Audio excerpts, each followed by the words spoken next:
पार्श्वनाथ स्तोत्र में चौथा दोहा इस प्रकार है। दरिद्रीन को द्रव्य के दान दीने, अब पुत्रीन को तू भले पुत्र कीने, महासंकटों से निकारे विधाता, सबे संपदा सर्व को देहिदा। जैन दर्शन में पर को एक दूसरे का कर्ता ही स्वीकार नहीं किया और प्रभु से किसी प्रकार की याचना करने को तो मिथ्यात्व माना है।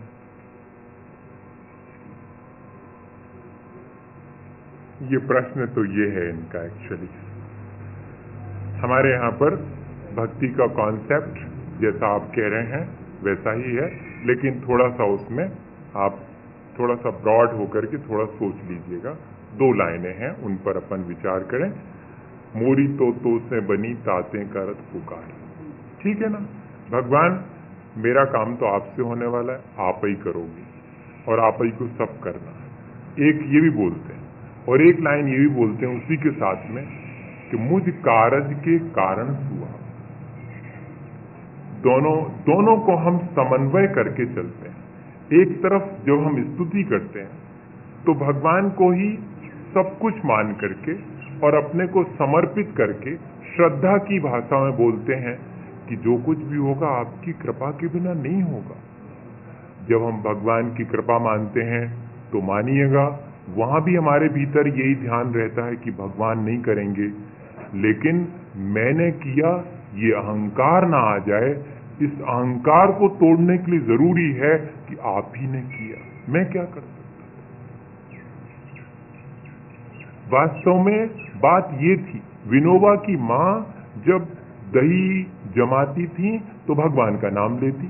तो विनोबा जब थोड़े बड़े हो गए तो उनने कहा अम्मा दही काहे से जमता है, जिस तरह जमाया जाता वैसे ही जमता है ना। हाँ वैसे ही जमता, तो फिर बीच में भगवान जी की क्या जरूरत,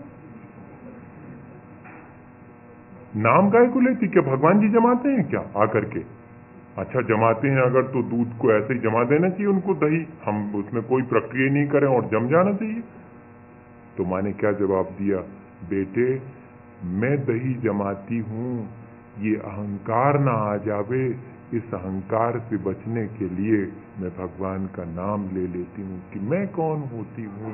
ये तो अपना द्रव्य का जैसा परिणमन है, मैं तो निमित्त मात्र हूँ, बाकी तो जैसी योग्यता है वैसा परिणमन होता मेरे भीतर, यही भाव।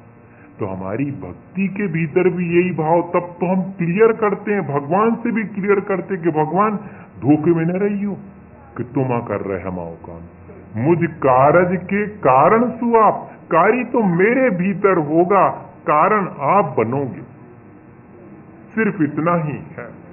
लेकिन आपके बिना, आपके निमित्त के बिना मेरे उपादान में योग्यता होते हुए भी मेरा कार्य नहीं होगा। इसलिए मैं निमित्त को कभी मुक्त करके कहता हूं कि आप ही ने किया, और अहंकार से बचने के लिए, और वास्तव में तो मैं जानता हूं कि मेरे उपादान के अनुरूप ही कार्य होने वाला है।